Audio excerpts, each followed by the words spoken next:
Still starting. Hey guys, good morning, good evening, good afternoon, wherever you are in the world. This is Danish. I'm in the United States and I am with two of our close friends and professionals from Spain, Max and Laura. And they are sitting in Barcelona, I assume. Correct. Yeah, it's one of my favorite cities. I went there. I still remember La Rambla Street. But Spain, what is such a great country, and a lot of us digital nomads love Spain, and especially European nomads. That's where they go in the winters. So, guys, all of you who joined this webinar, we will be starting in 1 minute because other people are joining it right now. But I really want to show my gratitude and thank you that you took out your time and joined this great webinar. And of course, the biggest thank you goes to Laura and Max. They are, let me introduce them. They both of them work for Lexidy. It's a very young immigration firm out of Barcelona, and they also have offices in Lisbon and in Madrid, I guess, because I've been to your Madrid office. They are focused. They are young, as you can see them, young and beautiful, and they are focused on helping digital nomads, generally young digital nomads, to move to Spain under different visa schemes.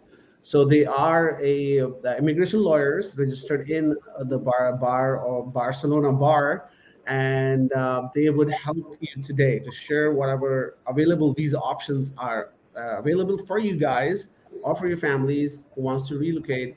And they will also share how to apply. And at the end, they will, of course, surprise you with some offer for you if you buy or if you hire them. So there will be a discount for you guys as well. So guys, so please check out visadb for the free database we created for you around the world, and of course your Digital Nomad Nation portal, which we created for you as well. Now, without further ado, I would allow Dora and Max, professional, the best people, to share their screen and enlighten us with all the visa options available for Spain. Thank you very much.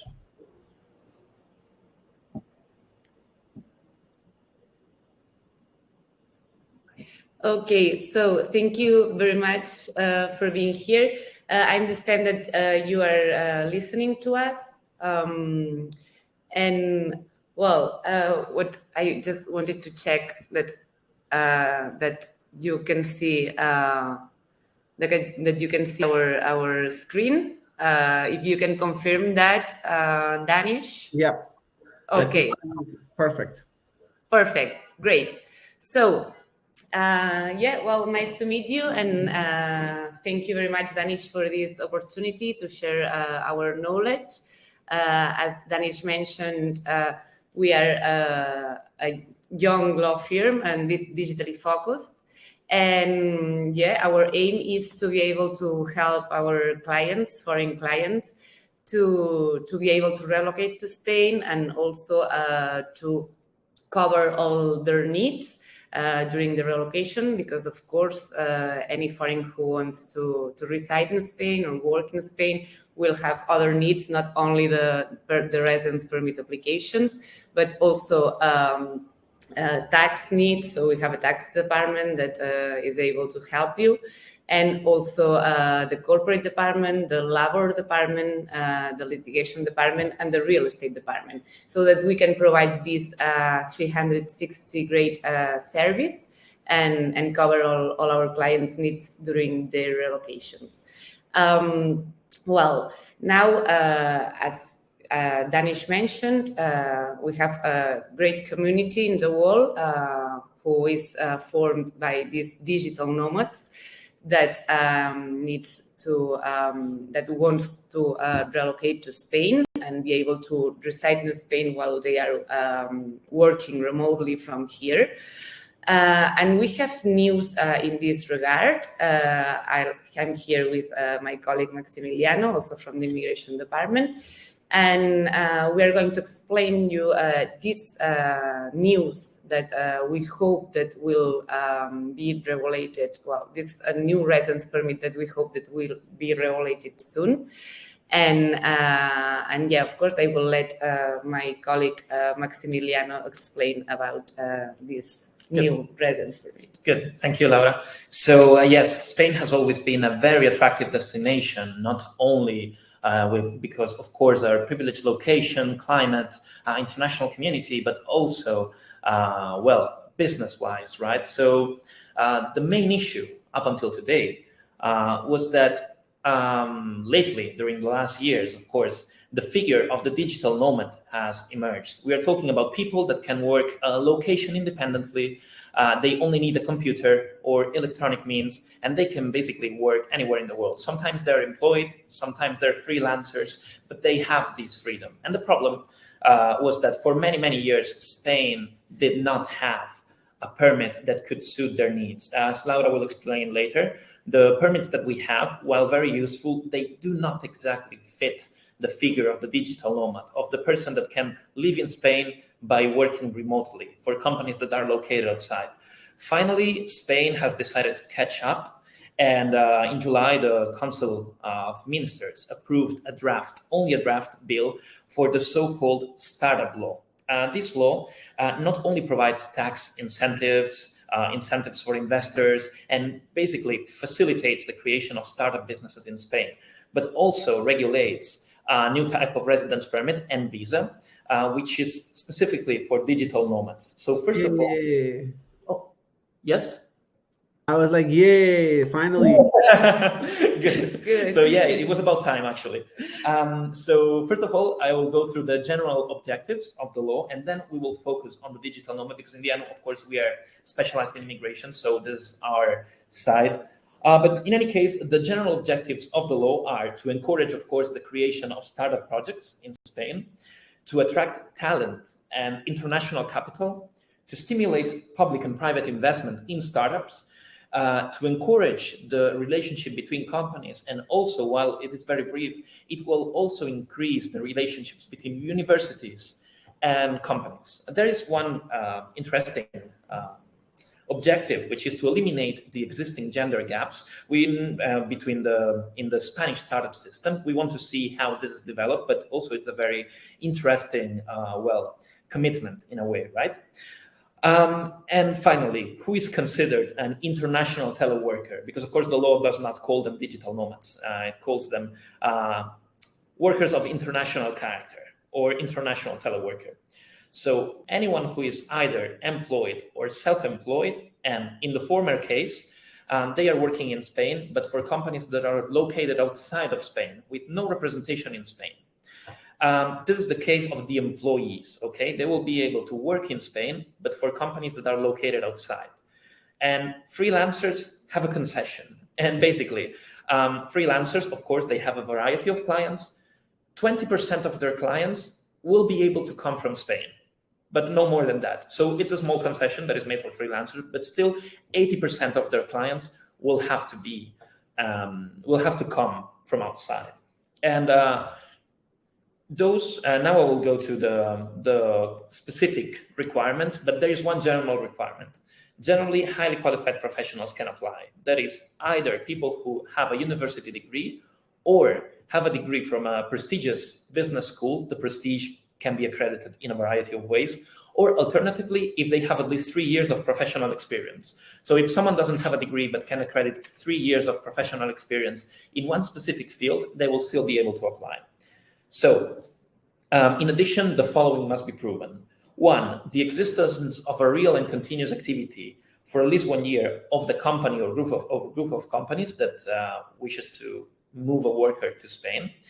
Documents proving that the employment or professional relationship can be carried out remotely. This is normally inferred from the contract, the functions, a company certificate. And if there is an employment certificate, the employee must have maintained an employment with the company that then allows their transfer, or not transfer, but the moving of the employee to Spain for at least 3 months. And finally, in case of a professional relationship, the same, 3 months of professional relationship with one same client. And finally, what are the timings or the possibilities to request this visa? There will be two possibilities. Either the worker can request a 1-year visa from outside Spain, that is before their consulate of Spain of their place of residence, or 2 years residence permit. The 2-year residence permit can be requested either at the end of this year of the visa, or if the person is legally in Spain. For example, if they have a passport that allows them to enter as a tourist, they have 90 days. During those 90 days, this is only one of the examples, of course. Or there is also another disposition, which is a general disposition of the Spanish law. If someone is residing in Spain for 1 year, they can convert into a regular residence permit. So what I'm trying to say is that these people, once their remote employment ends, it's not the end of their journey. They can stay working in Spain. But of course, this is only a draft. We have very, very brief dispositions now. So we are explaining this only with what we have seen in the bill, and our assumptions will allow us to answer questions maybe. But Laura now will explain the permits for which you can apply now, because this is a draft and may be available as a law in 6 months, 8 months, 12 months. We are not certain. So it's a very attractive option and it will be here. But for now, Laura will explain the options we have currently available. Okay, thank you, Max, for this presentation. And as Maximiliano mentions, this is only a draft. We still don't have this residence permit regulated, so we have to focus now at the options that the digital nomads will have now in order to be able to reside and work remotely from Spain. I know that there are a lot of confusion. There is a lot of confusion because we understand that the Spanish administration already knows that this law will be issued, and we are facing some problems and with the application for the residence permits. But I will show you the options you would have. We can start with the non-lucrative residence permit, which anyone can obtain in case they can accredit that have sufficient economic means in order to maintain themselves in Spain without carrying out any economic activity, and that are covered by health insurance. What happens with this residence permit? According to the law, anyone who obtains this non-lucrative residence permit should be able to work remotely for a foreign company as an employee of a foreign company, because this residence permit does not allow the applicant to carry out any economic activity that requires for them to be registered with the Spanish Social Security. But digital nomad, a person who is teleworking from Spain remotely for a foreign company it is not required to be registered with the Spanish Social Security. What happens that we are facing problems with the Spanish consulates because lately they are denying applications for the non-lucrative when they see that the applicant plans to work remotely from Spain or that the applicant is of working age. And we understand that this is that these decisions are due to the fact that a new regulation will be issued for this new community of digital nomads that has been increasing in the last months. Another option, this case for those who plan to work as freelancers in Spain, even if it's for foreign clients, would be the business activity residence permit, which would allow them to register with the Spanish Social Security as freelancers. Of course, a way to reinforce the success of this kind of application would be to have clients also in Spain. But according to our experience, we have obtained this kind of residence permit for those freelancers who had only clients outside Spain. And for that, you have to prepare really well the application, because you have to credit that your project will be viable, and you have to prepare a business plan with a forecast for the next 3 years, and that you're going to have clients, even if it's if they are foreign clients, or that you're going to create job positions here in Spain. And then we can move to the golden visa, the so-called golden visa, which is a privileged residence permit, as it comes with a work permit, actually. And we have different types of golden visas for Spain. We have the golden visa for investors, which comes with a work permit. So here, the digital nomad would not have any problem in order to be able to work remotely from Spain. And there are different types of golden visa for investors. The main known is the one, the real estate investment, which can be obtained in case you invest at least 500,000 euros in Spanish real estate. And then we can move to the other type of golden visas, which are directly addressed to these employees or freelancers. One would be the highly qualified professionals. In case there is a person who plans to, who is hired as by a Spanish company, and but these highly qualified professionals need to have a specific position. The Spanish administration wants to see technical positions or manager positions. They need to obtain a salary, a specific salary, which cannot be less than around 50,000 euros per year, and they have to have a university title.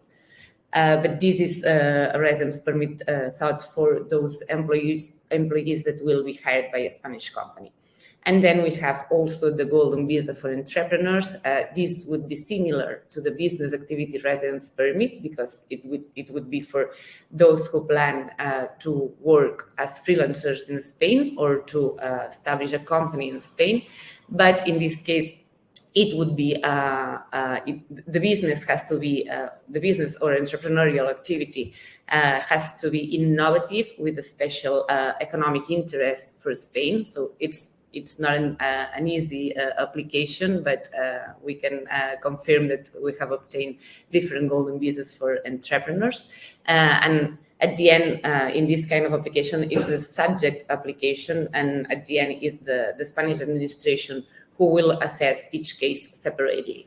And also, I just wanted to add that for the non-lucrative residence permit, as you know, we have the law, but we also have the criteria from the Spanish administration and from the different consulates. So it may happen that someone who attends a consulate in the world and obtains this non-lucrative residence permit, even if the consulate knows that they plan to work remotely from Spain. But then there are some consulates that we already know that these teleworkers should not mention that they plan to work remotely from Spain, because this is a decision that is still not well prepared by the Spanish administration. And well, these would be the options. And of course, also I wanted to add that we have also an office in Portugal. So, and there are different options for these digital nomads that are currently simpler now or more easy to obtain. And of course, we can inform you about that in another event. And now, just we wanted to let you know that we can clarify any doubt that you may have regarding this new residence permit or the current residence permits that we have now. Wow. Thank you, Laura. That was amazing, Max. Incredible. Thank you for sharing with us the upcoming visa. And we can't wait, to be honest. The requirement you mentioned looks quite simpler. And 3 months, you just need to show 3-month history and other requirements as well. And the current options, to be honest, Laura, is not that bad, especially the non-lucrative and the business. The first two kind looks quite simpler. So I have a question. Anna and Emmy also ask questions, but I will start asking you the first question. So the first two type of visas you showed us, what are the duration of those visas, non-lucrative and the business type residence? Yeah, of course. These general residence permits, which would be the ones that are not the golden visa, the non-lucrative residence permit and the business activity residence permit, they are initially issued for 1 year. And the application is presented at the Spanish consulate of the place of residence of the applicant's residence. And they are initially issued for 1 year and renewable for periods of 2 years, as long as the requirements are maintained. And of course, one important thing here is, as Maximiliano mentioned in the beginning, after the first year, you are able to modify your non-lucrative residence permit into a work permit as an employee of a Spanish company, or into a business activity residence permit in case you plan to establish a business in Spain. And you can do it from Spain. You do not need to return to your initial place of residence. And if you modify the non-lucrative into a work permit as an employee, in this case, you do not need to overcome the national employment situation. Which this means that the Spanish administration needs to issue a certificate stating that no one in Spain, nor resident or national, was able to obtain this job position. So you do not need to overcome this national employment situation after having resided 1 year in Spain on the non-lucrative. That's amazing. And I will ask you a follow-up question. So path to permanent residence or path to citizenship, where these two visas, as Anna asked as well, is it possible? Yeah, as you wish. No worries. Well, yeah, definitely it's possible, because in the end, first of all, permanent residence or long-term residence, as it's called, in Spain is achievable after 5 years of legal uninterrupted residence. Oh. Any combination of permits, as long as you stay in Spain, not as a student, because that's a stay permit. That's the only. But if you're as a resident, after 5 years, and there's one disposition for students for another permit, but as a general rule, it's 5 years of legal uninterrupted residence. And citizenship, it's normally 10 years, but those who have passports, for example, for Latin American countries, which I'm sure is the case for many of in our audience, only 2 years of yes, and of legal uninterrupted residence, and they can achieve apply for citizenship, for Spanish citizenship. And of course, just to say that this new visa, since it establishes residence, using our knowledge of the general law, will also serve to that purpose. Wow. So the great news is that all the visa options available, there is a path to permanent residence and the citizenship, just in case if anybody wants to go. That's incredible. So I'll go back to Emmy's question. She's asking, I'm interested in regulations for EU residents in the Canarian Islands when working remotely for a company, for another EU company. So if I do the residency, do I have to pay the double taxation and social security in the country of the employer and again in the Spain? So what I understood that she is a resident in Spain and she's working for an Estonian company, let's say, so her employer is in the European Union. So does she have to pay double taxation? I know you are not tax person, but do you know the answer to that? I can answer very superficially, because it's true that we are immigration lawyers. We have a tax department, so anyone who contacts us, by the way, then we will, in the end, we will talk about the advantage to anyone who contacts us, but there is definitely tax advice that we can give as a firm. But in any case, one becomes a tax resident in Spain after residing in the country for 183 days. That's of the natural year, from January to December. And in that case, they pay taxes for their worldwide income. But countries which have a double taxation agreement with Spain, and of course, countries of the EU, prevent that. So the moment in which you become a tax resident in Spain, you would only pay taxes in Spain. Yay, that's incredible. So I'll go forward quickly to the another question. Anna asked, what is the sufficient funds requirement for a non-lucrative visa? Sure. Okay. So yeah, of course, in order to apply for the non-lucrative residence permit, you have to accredit, the main applicant have to accredit that they have at least 2,259.6 euros per month. This is an index, a Spanish index, or at least around 27,200 euros for the whole year. And this is for the main applicant. For each accompanying family member, the amount would be at least 560 euros per month, or at least almost 7,000 euros per year for each family member. Yeah. That's incredible. So Andrew asked this exactly the same question. So Andrew, you have a 2,500, so you qualifies for the non-lucrative visa. I assume it's a 2,200 euros requirement, as Laura said. Is that correct, right, Laura? 2,200 monthly, yes. Yeah. So that's perfect, Andrew. You qualify. Talk to them. So guys, one thing I want to share with you while asking the questions, any service you hire Lexidy and our friends there, you get 5% off on any service or any consultation. Mostly they offer free consultation, but if you want to know more, if you want to apply, you need tax advisors, you need visa consultation with Laura and Max directly. Any service you buy, they will help you, and you get 5% off their published price. This is exclusive for our webinar and Digital Nomad Nation group. Mention them DNN code, Digital Nomad Nation DNN, or you coming from this webinar. So I'll go back to the questions. Rodrigo is asking, how does it work if I have a permanent European residence, residencia de larga duración, so in another EU member state, and would like to transfer it to Spain? How much money would I need to in savings, and for how long it will be issued? Sure. Well, first of all, we have to determine one little thing.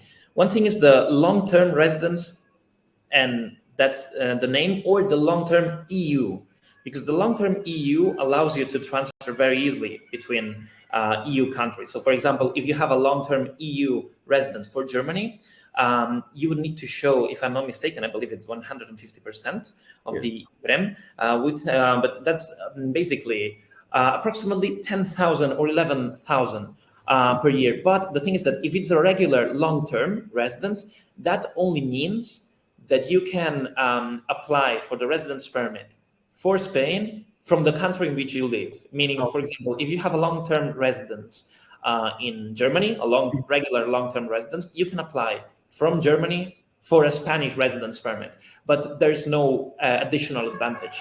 Oh, wow. This is incredible. So guys, we are going towards the end. So I will again mention that check out Lexidy website, lexidy.com, and connect with them. That's the link here, lexidy.com. There's an email, and reach them out. As the email, there's no cost. You can reach her out. And if you decide to buy any service, you get 5% off. Mention them. And if you want to know, again, I will quickly share my screen. And this time I would like to know if you can hear me quickly. I think you can hear me. So if you can check out visadb.io, all the services, all the visas around the world. We have 107 visas for anyone, including Spain. And also, you can hire Lexidy through visadb. We have 176 immigration experts from 60 countries. So you can go ahead, you can move to Thailand, Bali, Spain, or anywhere, register companies in anywhere you want. And everything, costing, everything is mentioned there. It's very transparent, and it's free for you, both of things, the database and the experts database. I want to thank you for all the people who joined today. I really, really appreciate it. Thank you for coming out. Laura and Max, that was amazing, informative. We recorded it. We sent it to the members who was not able to join this webinar. So really grateful for this information, and we will organize something for Portugal within 2 weeks or so. So have a great day. Again, I want to thank you and show my gratitude on the behalf of my community. Thank you for coming today and sharing this incredible knowledge with our community. Thank you very much.